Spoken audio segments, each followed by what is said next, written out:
जगतसिंहपुर जिला तीर्तोल ब्लॉक आंबेरी पंचायत अरिलोठारे थिबा शिशु अनंत आश्रम परिसर रे प्रभु शिशु अनंतक ब्रह्मसेवा 7 दिन धरी पारंपरिक रीतिनीति अनुजाई समापित हेबा परे बुधवार सहस्राधिक श्रद्धालु प्रभु शिशु अनंतक दर्शन करी आशीष कामना करथिले।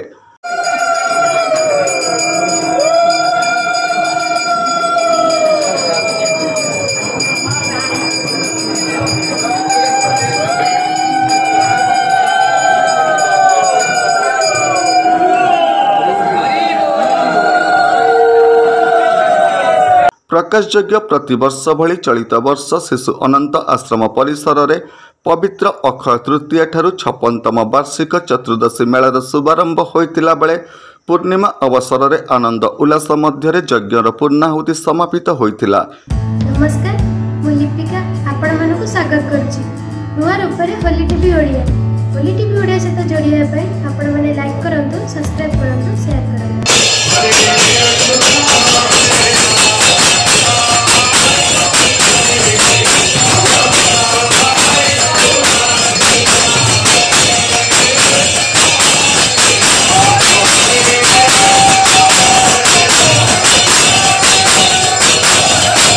से दिन ठारू शिशु अनंतक ब्रह्मसेवा पालन करिवार लक्ष्य और आभिमुख्य को अति सावलील भावे पद्मश्री बाबा बलिया उपस्थापित करथिले।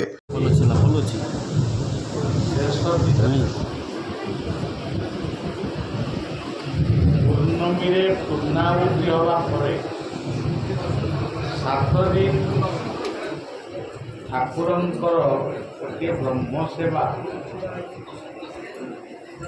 ब्रह्म कहले व्यापक आमे व्यापक ब्रह्म को धरी पारिबा असंभव सेथिपाई आमे आमर इष्ट देव को ब्रह्म स्वरूप आमे फूल चंदन धूप इत्यादि पूजा से आमर यही पवित्र पीठरे बहु वर्ष धरी ब्रह्म सेवा अनुष्ठित 7 दिन दर्शन हुए नहीं। औषधीय चिकित्सा, खाद्यपेयर चिकित्सा, स्तोत्र पाठ, अपराध मार्जन प्रार्थना ये सब आदि होगी तार से ब्रह्म सेवा 7 दिन आदि होगी शेष दिन बा पूर्णाहुति। जो माने ये महान सुजोग को हाथ छड़ा नकरी दर्शन कर से माने निश्चित भाव में भाग्य कारण आसंता काली ठारू शिशु अनंतर पूजार्चना नैमित्त भाव जेपरी होता सेपरी हो आज गोटे दिन शिशु अनंतर नित्य ब्रह्मसेवा तार नामकरण करा आज जो प्रसाद रात्रि बही हुए सकाले भोग लगे भक्त माने ये प्रसाद को पाती 2 दिन आमर करा जाए गोटे चतुर्दशी आसी पूर्णमी सकाल एवं आउ गोटे हूँ ब्रह्म सेवा ब्रह्म आरती तेणु आमर से भाग्य पूर्वे देव କରିଥାଇ ସ୍ୱୀକୃତ ପୂର୍ବର କିଛି ସ୍ୱୀକୃତ ନଥିବ ସେ ଏଭଳି ପବିତ୍ର କାର୍ଯ୍ୟରେ ଯୋଗଦାନ କରିପାରିବ ନାହିଁ। ଯାହାର ପୂର୍ବର ସ୍ୱୀକୃତ ପୂର୍ବ ଅର୍ଜିତ କର୍ମ ଫଳେ ଜାତି ମୁଁ ଦେଉଥାଇ ଆପଣମାନେ ଯେ ସ୍ୱୀକୃତ ଅର୍ଜନ କରୁଛନ୍ତି ବଳିଆ ଯେ ଅର୍ଜନ କରି ସାରିଛି ଇଏ କଥା ବି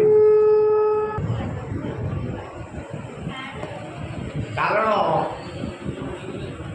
ବହୁତ ଦିନ ତଳେ ଏହି ଶିଶୁ ଅନନ୍ତଙ୍କ ଗାନ୍ଧୀଙ୍କ ନିକଟରୁ ଗୋଟିଏ ସର୍ପ ବାହାରେ।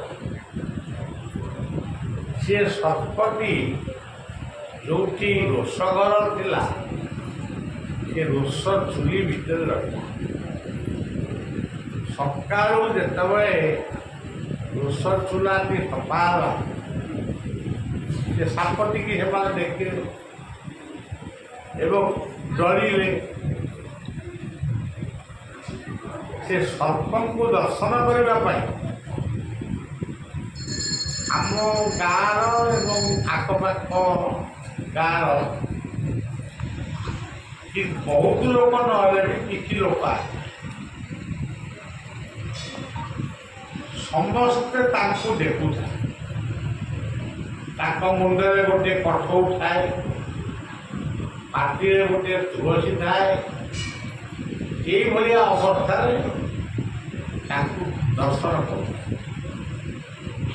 କିନ୍ତୁ ଜଣେ ବ୍ୟକ୍ତି ସେ ଯେତେ ଚେଷ୍ଟା କଲେ ବି ସେ ସର୍ପଙ୍କୁ ଦର୍ଶନ କରି ପାରିଲେ। କେବଳ କହିଲେ ମୋର କ'ଣ ଅପରାଧ ଅଛି ମୁଁ ଜାଣିନି, ଆଉ ଯଦି ଅପରାଧ ଥାଏ ଏ ଶିଶୁ ଅନନ୍ତ ମୋତେ କ୍ଷମା ଦେଇ ଆପଣ ଟିକେ ଦର୍ଶନ ନିଅନ୍ତୁ। ମୋର ନେତ୍ର ମଣିଷ ଜନ୍ମ